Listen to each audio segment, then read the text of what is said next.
Hi, thank you for being here. My name is Douglas Brandel. I'm an MES Solutions Engineer with Sepasoft.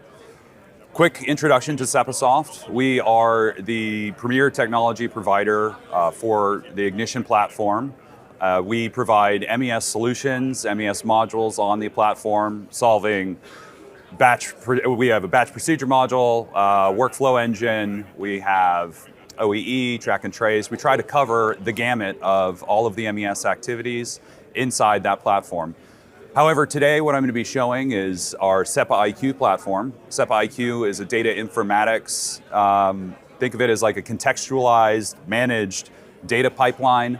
It's perfect for this space, it's perfect for ProveIt. So yeah, let's go ahead and get into it.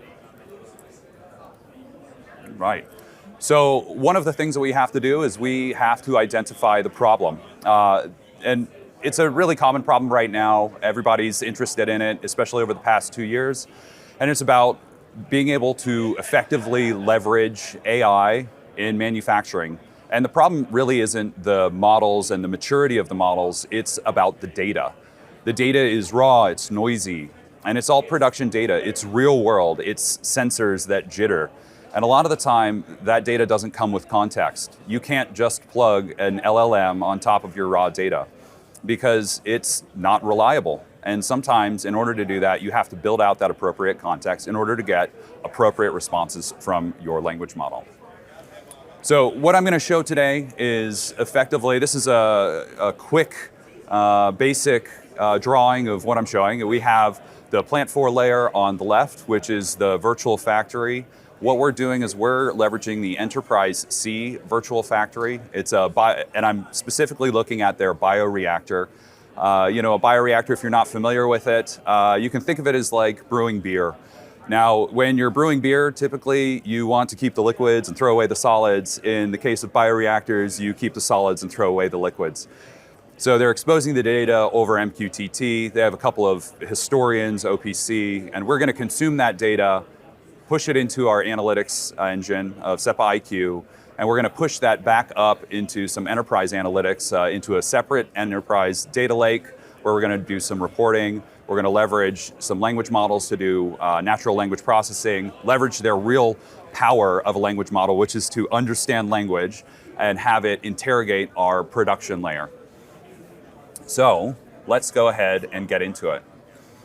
One of the things that people typically do here is they kind of start in the middle. They assume that data already has meaning. And there's a lot of vendors here, I'm not knocking on anybody, but there's a lot of vendors here who are concerned about how do I get data from A to B? How can I leverage this data on the enterprise? That is important, but the most important thing is to give that data meaning and context. And that's hard work, and that hard work is what we do.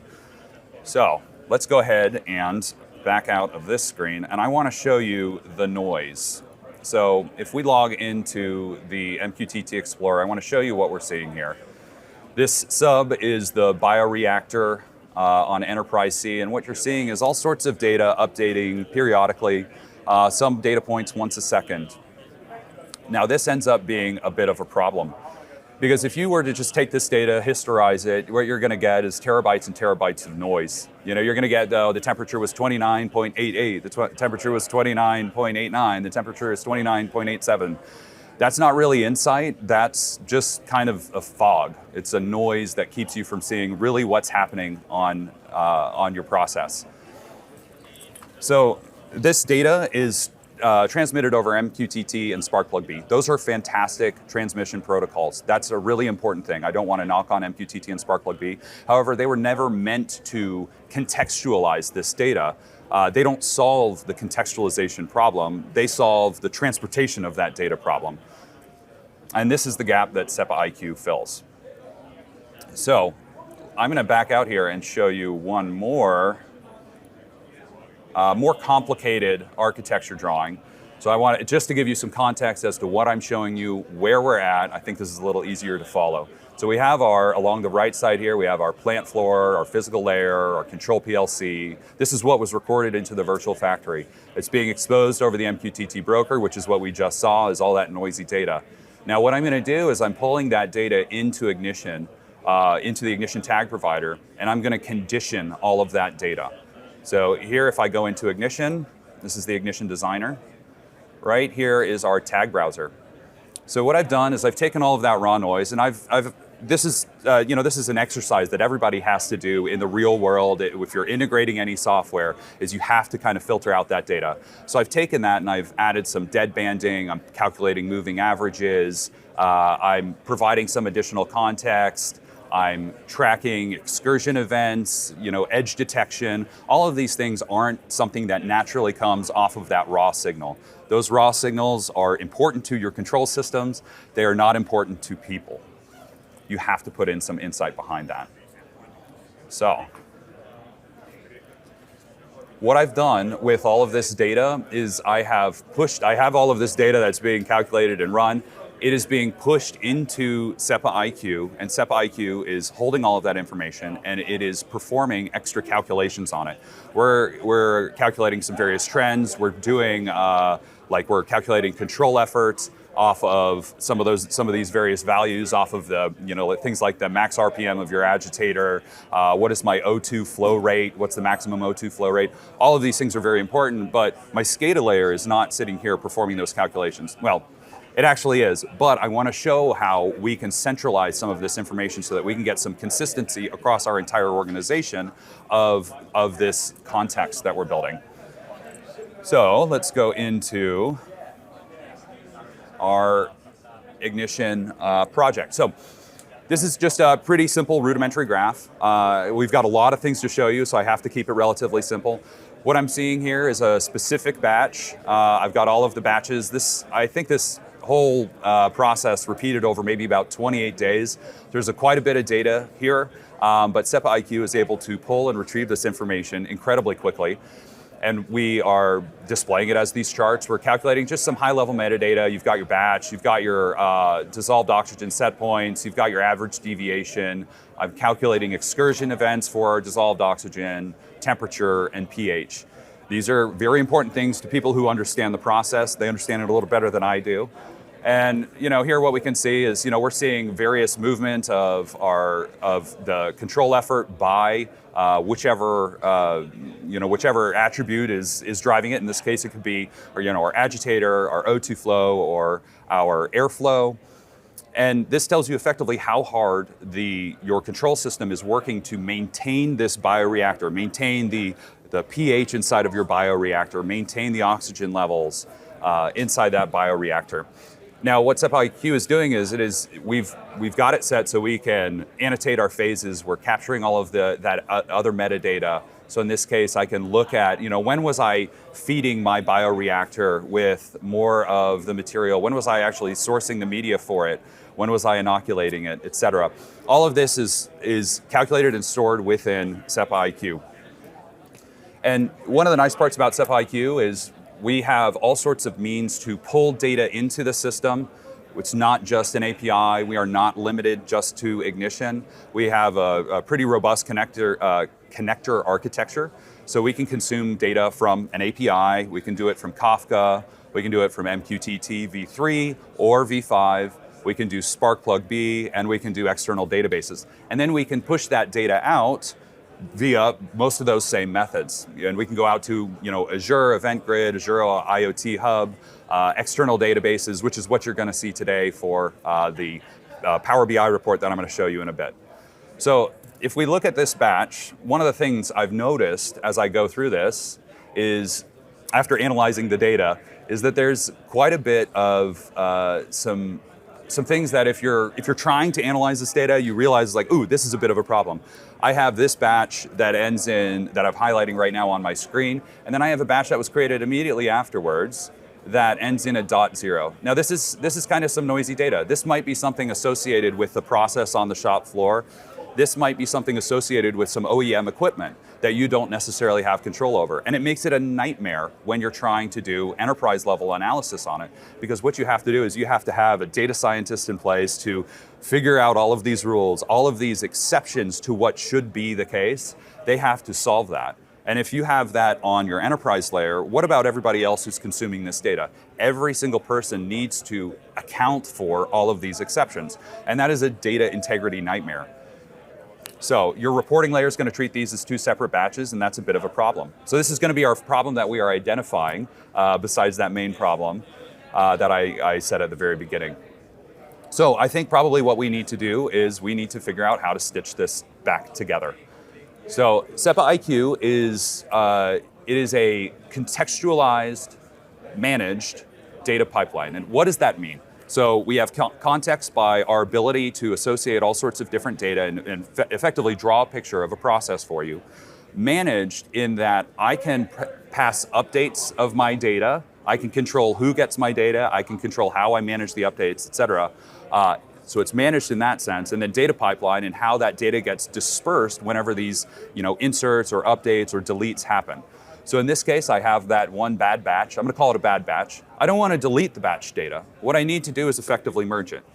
So SepaIQ is also called, we say, report by exception in this field. So as data comes through, we only really record the values that change. And in this case, somebody at some point passed in a batch ID that has a .0 appended to it. So simply, all I'm going to do is I'm going to wipe out this batch ID, if I can find my keyboard, and I'm going to submit it. And what you're going to see here along the bottom right is you're going to see a propagation of that data.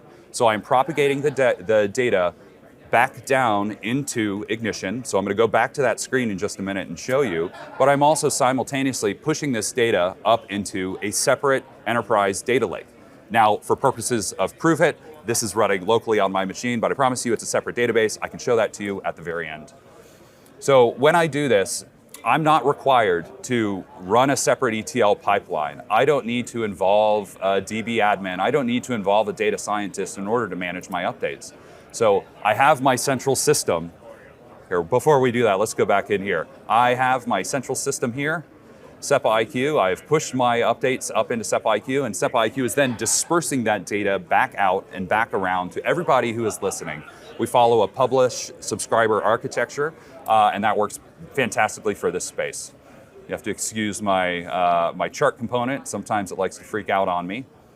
If I can pick the correct chart. Which chart are we looking at here? It's temperature, dissolved oxygen. We'll look at our dissolved oxygen. So I didn't refresh this screen, I didn't do anything, but now you see if we look back at this batch list, the list of all of our batches, we no longer see that one bad record. And what I can see here, that one bad record, I had highlighted the harvest phase of this bioreactor where you're pulling the material out. Now, maybe there's not important data here for our dissolved oxygen or our temperature, but there is important data there, and it's just not stuff that I have pulled. It's very important for us to push that record back into one.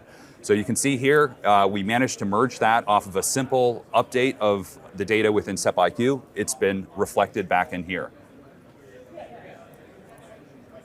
All right. So next up, we have a Power BI report. So so this is showing you how the data was pushed back down, but let's go ahead and show how it was pushed up into our, and this is into our enterprise analytics system. So this is a Power BI report that I had generated for this project. I do not pretend to be a Power BI expert. I had to learn it just to do this. I'm definitely a reporting guy. I love the analysis that we can do with it. But what this is doing is this is reading data off of a completely separate database. It is completely separated out of SepaIQ besides the connector that SepaIQ uses to manage that data updates. SepaIQ will send inserts, it will send deletes, it will send updates, modifications of data to that database, but everything there is managed on that side. So here, what I can do is I have not updated the data since before we fixed it, so you will see our .0, but as I go through and I refresh from my source data lake, I can go pull up my batch. My batch record is now removed. That one bad batch, we have now merged all of that data back into a single record. So again, didn't have to write any script, didn't have to write an ETL. Yeah, it's incredibly simple, pretty straightforward. A technical person on the shop floor can go through, can make an update on that raw data, and it propagates up to your enterprise BI without any interaction. No data scientist, no analyst, and not an IT team member. And so that's what I mean when I say it's a managed data pipeline. All right, so one of the next things that you're probably going to want to see is the ability to manage calculations. So it's a nice central repository for your data.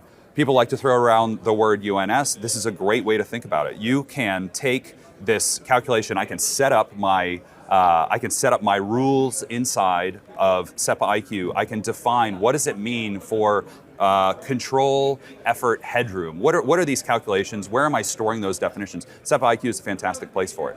So if I can go into SEPA-IQ, I'm going to log in here. So when you think about SEPA-IQ, it is more of a back-end tool. It's not much of a front-end tool. You do your display outside of SEPA-IQ. You do it in your Power BI, in Tableau, in SAS. You do it in Ignition. You can do it in anything else that can consume those data publishing that I had talked about earlier. But what I'm going to do here is I'm going to add a calculation. So we have our control effort. But let's suppose an engineer says, I'm not worried about what our control effort is. I want to know about how much room I have left. Now, this is a really easy calculation. I can take my control effort, which is a percentage, and I can say, well, let's just, 100 minus that amount. So we're going to go ahead and do that. And in order to do this, what I do, I'm going to go into my group. Think of my group as where I'm storing my data. I'm going to put a placeholder here for me to store that. I'm sorry, wrong group. Go here. So this is where I'm storing some of that data. And I'm going to create myself a new column. And I'm just going to label it control effort headroom. My data type will be a double. I'm going to save.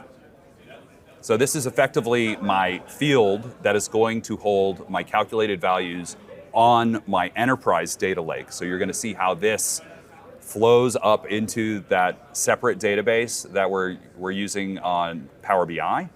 And I'm going to go ahead and manage that schema. I'm going to save my connector here. Of course, yeah, pardon me. It's called ProveIt for a reason, guys, because occasionally you have problems that occur that you don't always account for. Bear with me here. All right. So now here, what I'm going to do is I'm going to save. And what that's doing is that is effectively creating that extra column in my enterprise data lake. So if I can go in there, this is that control effort table that I was talking about. And now we see I have a brand new column added. I didn't have to. And now there's no data in there. I'll get to adding the data here in a minute. But I did not have to reach out to a DB admin. I didn't have to submit a ticket. I didn't have to have a SQL expert go through and modify and manage this. All I had to do was click a couple of buttons. And of course, in the ProveIt session, of course, something has to go wrong in that process. But effectively, you just click a couple of buttons, and I can create new columns here. And then now, the next bit is I need to fill up that data. So I'm going to actually write out what that calculation is. So let's do that. I'm going to my control effort request. So inside SEPA-IQ, you can think of a stored request as your analysis. And I'm just going to make a really simple calculator here.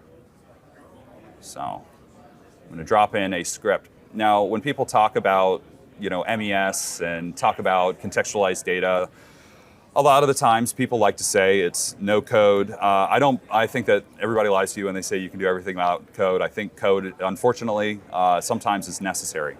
So here we go. We're going to call this control effort headroom. Now this is what's going to be put into that field. And I'm going to do 100, return 100 minus our results dot get control effort. So this is where I had that other value of what is our actual control effort. I'm going to say we have 1 decimal point, and I'm going to set my data type to a double. And I'm going to save. I'm going to save. And then what I'm going to do is I am simply going to republish that data. And what this is going to do, this is going to propagate that data back up and back down. So it'll go down to our Ignition environment, and it'll push that data back up into our data lake. So now if I'm, wrong database, if I'm back in my data lake, what I can do here is I can refresh, and now I see all of my data has been added to that new column that we had created. If I go to my Power BI report, what I can do, I can refresh. It pulls the new schema, and then I see my new control effort headroom. So that's effectively how quick and easy it is to manage your SEPA-IQ instance to push data both up and down. And now the next little bit. So I'm going to go back to our little drawing of the architecture. And what we've done is we've pulled in our data through MQTT. We've put in some signal conditioning. I've piped that data up into Ignition. I'm passing down insights into our Ignition environment. I'm passing up some of that data into our enterprise data lake, which is being consumed by Power BI. It doesn't have to be Power BI, it can be any reporting system out there. But the next little bit that I've got on here is our language model integration. So there's a lot of different ways that people like to interact with language models as it relates to production data. You see it all over the place, you see it all over at this conference. Sometimes you see the right way of doing things, and sometimes you see ways that I think are a bit of the wrong way. It's not the right way to push all of your data up to the language model and expect it to do the calculations for you. The right way to handle this is to register your tool or your system as a tool for these language models, and then use the language model for what it's really good at. The language model is really good at predicting the next word. It's good at understanding human language, understanding the intent of what you're saying, but it doesn't know your shop floor data. What we have to do is we instruct it. We say, come to us for that shop floor data. I will do the calculations for you, and I will return it straight back to you. So if I go back into my Ignition project here, I have a simple little chat. And I'm going to go ahead and I've got some pre-seeded questions. So in this case, I say, I suspect we had an oxygen transfer issue in this batch. Did we see any dissolved oxygen excursions? Did the airflow or the agitator max out at that time? So I'm going to go ahead and run this. It's going to take a little bit to run. What it's doing is it's going out over the network. It's going up, in this case, I think it's ChatGPT 5.1, I think is what I have it configured for. And it's going to retrieve the information out of SEPA-IQ, and it's going to funnel that response back to us, formatted in a way that's actually pretty useful. And then you can provide all sorts of instruction to this. This is all configurable within SEPA-IQ. You can always reach out to us to see what that looks like. You get pure ability to expose whatever data that it is that you want, and you can control how that data gets interpreted by SEPA-IQ before we retrieve the response. Now, one of the problems with language models that everybody's familiar with, especially over the past years, is how language models can kind of like hallucinate and make up information. And you're not going to run into that problem with the way that we have exposed ourselves. So by exposing our SEPA-IQ tool using tools and tooling, what that does is that permits us to very clearly define the data that gets returned. So if they ask for a batch that doesn't exist, it's not going to make up information. And unfortunately, that happens quite often. But in this case, it doesn't happen to us because of how we've registered it. So SEPA-IQ remains the source of truth, and the language model is the interface. You don't need to build an ad hoc, this is your ad hoc dashboard. You're not required to go out and run 5 or 6 different reports, try to combine the data, analyze it over your lunch break, and feed it back. You can simply just naturally talk to the language model. So in this case, what did we get? Well, it turns out, so bottom line up front, what we have here is we've got some pretty extensive problems.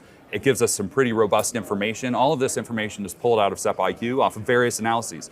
The language model will hit SEPA-IQ, retrieve information, and it'll feed that back in. It'll take the output of one result, it'll feed it in as an input to another, and so it does some pretty complicated things, but again, the source of truth remains SEPA-IQ.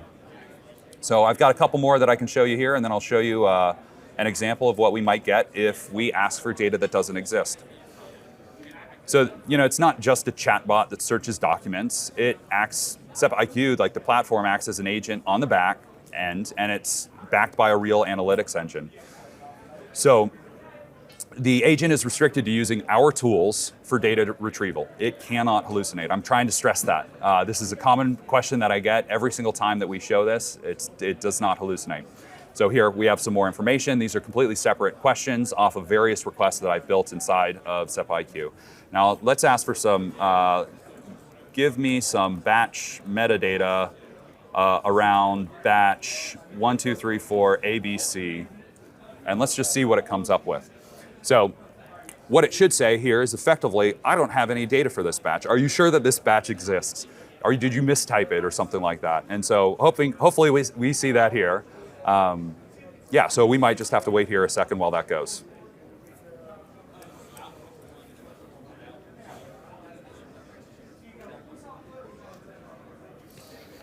And I guess while this is going, I can say, what this does is this really alleviates the problem of needing to become a power user. You don't need to be a power user in a reporting system. You don't need any of that. So here we go. Okay, so we have no batch. The closest context available is a sequence neighboring batches. So it's saying we don't have a batch, and it's starting to tell us about some of the other batches around it, but it's effectively told us, hey, this information doesn't exist here. So I think this is pretty cool. It saves, I'm the guy typically who's had to build out all of the reports, build out complicated dashboards, complicated ad hoc reporting systems. You can't get everything in one go. More often than not, the questions that you get asked involve 3, 4, 5, 6 different reports that you end up having to combine. So as the guy who's had to do that, I very much appreciate this. So let's recap what we've walked through real quickly here. Started with our raw noise. We showed our SCADA contextualing layer, which turned it into something meaningful to a human. Then we showed SEPA-IQ. It takes that condition data, it performs some analytics on it. I showed you some very rudimentary analytics, but what I didn't show you is it is doing some of that excursion detection. It's writing all of those values both down and up across your organization. We've got a visualization layer inside of Power BI, common tools that everybody's really comfortable using. And then, we solve some of the hardest problems in manufacturing data, and a lot of people like to pretend that this doesn't exist, but manufacturing is a real world thing. Things happen after the fact. Post-facto updates are incredibly important to account for. If you're not accounting for post-facto updates, you cannot trust your data because data is dirty, production is dirty, an operator miskeys something and it runs through and you don't realize it for a month. It's very important to be able to fix that, and we show how easy it is to do that with SEPA-IQ. So ultimately, the gap in manufacturing today isn't the data collection, it is data meeting. Every single manufacturing site out there has historians full of real-time data, but very few have context to it. And in order to leverage AI and language models and all of these initiatives that are going on right now, you have to tackle the contextualization problem. And while you're doing it, it's really nice in the process to be able to manage those data updates. Remember, you exist in the real world. We do not exist in a perfect world. And sometimes, you got to manage those updates. So yeah, I'm going to jump back to my slide deck here and give you a quick breakdown of what this took. So SEPA-IQ itself, all we used was the platform. I'm not going to include the price of ignition. You could use whatever tool you wanted on your SCADA side. But with SEPA-IQ, it's for the specific layout of what we did, it's about $20,000 in an annual subscription plus support. You have the base platform, you have our advanced analytics module on top of SEPA-IQ, which unlocks a lot of the extra capability around the analysis that you perform. It allows you to do some of those ad hoc scripting analysis. And then we also have our language model integration, which is what exposes the tools to whichever language model provider that you want to use. And then if you want to learn more, you can come visit us, www.sepasoft.com. Check out our public demo, demo.sepasoft.com. You can request a demo, scan the QR code, visit any of these sites. Really appreciate it. Thank you guys so much.